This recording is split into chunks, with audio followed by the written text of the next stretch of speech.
Buenas noches, mi nombre es Dora Maribel Jiménez Arellano. Mi número de matrícula es 2201-0337. Mi asesor en esta materia es Sofía Pérez Fuentes. Hoy fecha 18 de enero del 2026. Estoy estudiando en la Universidad Virtual del Estado de Guanajuato la carrera de licenciatura en Derecho. La materia que estoy tomando es Juicio de Amparo 1. Este trabajo se realiza para hacer el reto número 2 con el nombre de la jurisprudencia. En el desarrollo de este trabajo nos está pidiendo que analicemos un primer caso en cuanto a qué método de integración, ya sea por reiteración, contradicción de criterio o procedentes obligatorios, se utilizó para la creación de dicha jurisprudencia. Quiero iniciar con la definición de qué es la facultad de atracción. Es el medio excepcional de control de la legalidad con rango constitucional con el que cuenta la Suprema Corte de Justicia de la Nación para atraer asuntos que en un principio no son de su competencia originaria, pero que revisten interés y trascendencia. Diccionario Jurídico coordinado por Montoya. La jurisprudencia es la intervención que se hace de la ley de observancia obligatoria cuando ésta no es clara ni precisa. La jurisprudencia no se crea de manera espontánea en el ordenamiento jurídico nacional, sino que es resultado de un procedimiento que tiene como finalidad una obligatoriedad para los órganos jurisdiccionales inferiores a los que se emiten. Información de UVEC. Al revisar y analizar este primer caso, podemos decir que el método de integración de jurisprudencia que se utilizó es el de reiteración. Jurisprudencia por reiteración. Este sistema se respalda en un razonamiento inductivo que extrae una pretensión general de diversos supuestos particulares. Al respecto, es obligatorio un criterio interpretativo, tras haber sido utilizado como una solución para el conjunto de problemas jurídicos similares para los cuales resultó adecuada.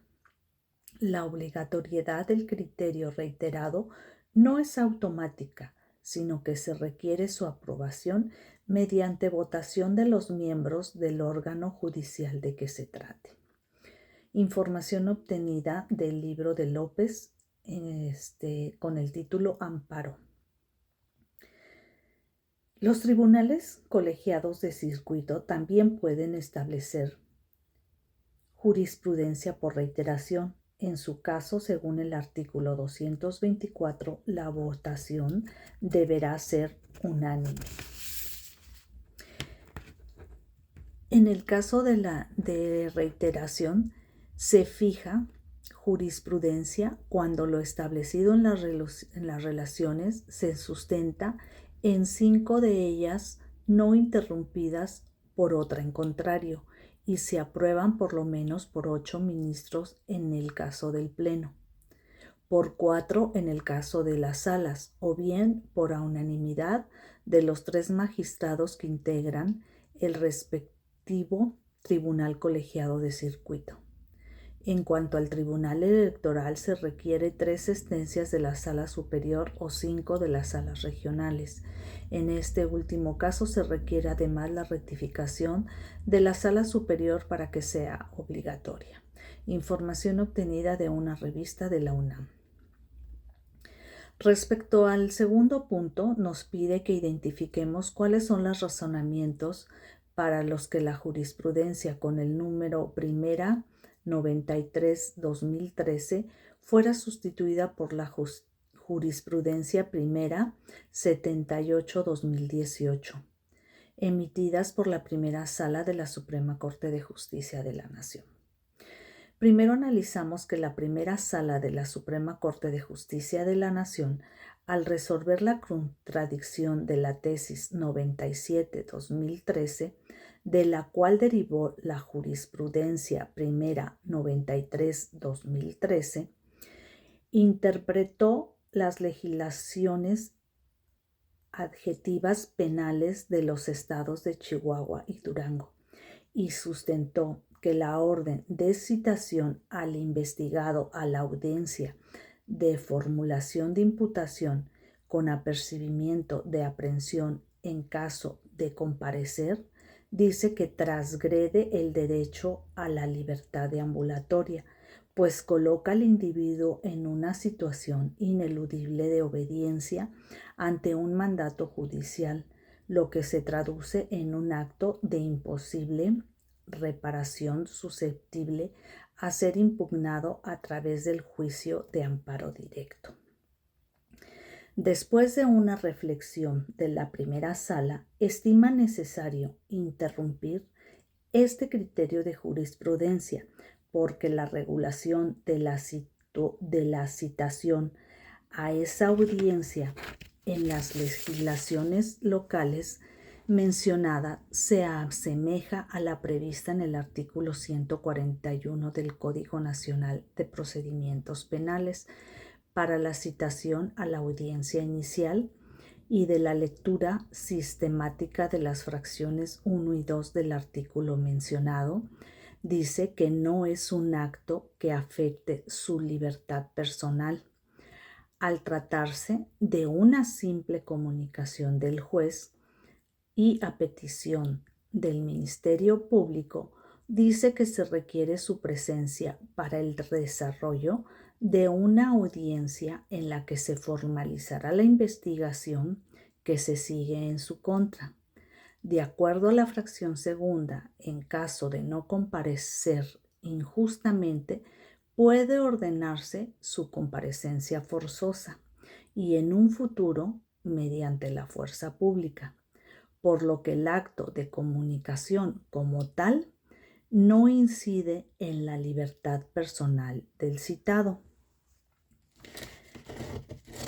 También analizando las tesis de jurisprudencia 78-2018, aprobada por la primera sala del Alto Tribunal en sección privada del 28 de noviembre de 2018, esta tesis, que se publicó el 7 de diciembre del mismo año en el Seminario Judicial de la Federación y en virtud de que interrumpe el criterio sostenido por la propia sala en la diversa jurisprudencia 93-2013, dejando de considerarse de aplicación obligatoria a partir del 10 de diciembre de 2018. Entonces, por estas razones es por la que una sustituye a la otra. En el punto 3, respecto a los casos 1 y 2 y 3, nos está pidiendo que mencionemos en qué época fueron publicadas en el Seminario Judicial de la Federación estas jurisprudencias. En el caso 1 se publicó en la 9ª época. El segundo caso se publicó en la 10ª época. Y el tercer caso se publicó en la 9ª época. En el punto número 4, en el caso número 3, nos pide que señalemos para qué autoridades es obligatorio la aplicación de dicha jurisprudencia. Con la lectura de los siguientes artículos de la Ley de Amparo señalaré para quién y cómo es obligatoria la jurisprudencia. Iniciamos con el artículo 215. La jurisprudencia se establece por precedente obligatorio, por reiteración y por contradicción. El artículo 216 dice: la jurisprudencia por precedente obligatorio se establece por la Suprema Corte de Justicia de la Nación, funcionando en pleno. La jurisprudencia por reiteración se establece en los tribunales colegiados de circuito. La jurisprudencia por contradicción se establece por el Pleno de la Suprema Corte de Justicia de la Nación y por los plenos regionales. Artículo 217. La jurisprudencia que establezca la Suprema Corte de Justicia de la Nación será obligatoria para todas las autoridades jurisdiccionales de la Federación y de las entidades federativas, con excepción de la propia Suprema Corte. La jurisprudencia que establezcan los plenos regionales es obligatoria para todas las autoridades jurisdiccionales de la Federación y de las entidades federativas de su región, salvo para la Suprema Corte de Justicia de la Nación y los plenos regionales. La jurisprudencia que establezcan los tribunales colegiados de circuito es obligatoria para todas las autoridades jurisdiccionales de la Federación y las entidades federativas en su circuito, con excepción de la Suprema Corte de Justicia de la Nación, los plenos regionales y los tribunales colegiados del circuito. El artículo 222 nos señala la jurisprudencia por precedentes obligatorios. Las razones que justifican las decisiones contenidas en las sentencias que dicte el Pleno de la Suprema Corte de Justicia de la Nación constituyen precedente obligatorio para todas las autoridades jurisdiccionales de la Federación y de las entidades federativas, cuando sean tomadas por mayoría de 6 votos. Las cuestiones de hecho o de derecho que no sean necesarias para justificar la decisión no serán obligatorias. El artículo 224, la jurisprudencia por reiteración, se establece por los tribunales colegiados de circuito cuando sustenten por unanimidad un mismo criterio en 5 sentencias no interrumpidas por otra en contrario. La cuestión de hecho o de derecho que no sean necesarias para justificar la decisión no serán obligatorias. El artículo 225. La jurisprudencia por contradicción se establece al dilucidar los criterios discrepantes sostenidos entre los plenos regionales o entre los tribunales colegiados de circuito en los asuntos de su competencia. Bien, en el siguiente punto, en el 5, nos pide identificar en el primer caso si se cumple con el requisito establecido en el artículo 223 de la Ley de Amparo respecto a los votos que deben emitirse para su aprobación. Y esto encontré, dice, cuando la jurisprudencia por reiteración vaya a aprobarse en pleno, se requeriría que hubiera una votación por mayoría de por lo menos 8 votos. En el siguiente nivel fijado en el artículo 223, cuando la jurisprudencia por reiteración vaya a establecer las salas de la Suprema Corte de la Justicia de la Nación, se requería que la mayoría sea por lo menos de 4 votos. Esto es información tomada del libro de López con título Amparo, pero checando la ley de amparo, actualmente este artículo se encuentra derogado. Me metí a investigar actualmente en la página de las jurisprudencias y en mi análisis concluyó que sí se cumplió con el mínimo requerido de aprobación. Conforme dicha tesis, encontré que la jurisprudencia 102/2011 fue aprobada por la primera sala de este alto tribunal en una sesión privada el 24 de agosto de 2011. Mi conclusión. Con respecto a la importancia y utilidad de la jurisprudencia, mencionaré que Clemente de Diego en el 2016 menciona que la jurisprudencia es una de las fuentes del derecho más importantes, debido a que otorga al juzgador la facultad de convertir la generalidad y abstracción de la ley en una precisión legal aplicada a un caso en concreto. Por tanto, la jurisprudencia es un conjunto de principios y doctrinas contenidas en las decisiones tribunales que se emiten para interpretar el contenido de una norma jurídica. Las que son emitidas por la Suprema Corte de Justicia de la Nación se vuelven obligatorias. Igualmente es importante conocer la existencia de la jurisprudencia internacional que debe de tomarse en cuenta para la resolución de conflictos y ampliar y fortalecer la protección de los derechos humanos.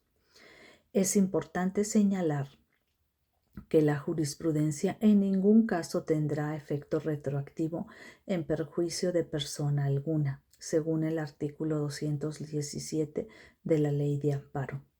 Por último, debe de ser acatada por todos los órganos jurisdiccionales para asegurar la correcta aplicación de la ley, ajustándose a todos los cambios sociales, económicos y culturales y, por otro lado, garantizar una verdadera seguridad y equidad jurídica. Bueno, con esto termino mi participación. La cibergrafía que utilicé fue de López Betancourt Eduardo del 2018 del libro Amparo, Diccionario Jurídico, un capítulo 11 de Jurisprudencia de la UNAM y la Ley de Amparo del Diario Oficial de la Federación, con última reforma publicada el 16 de octubre del 2025. Muchísimas gracias y buenas noches.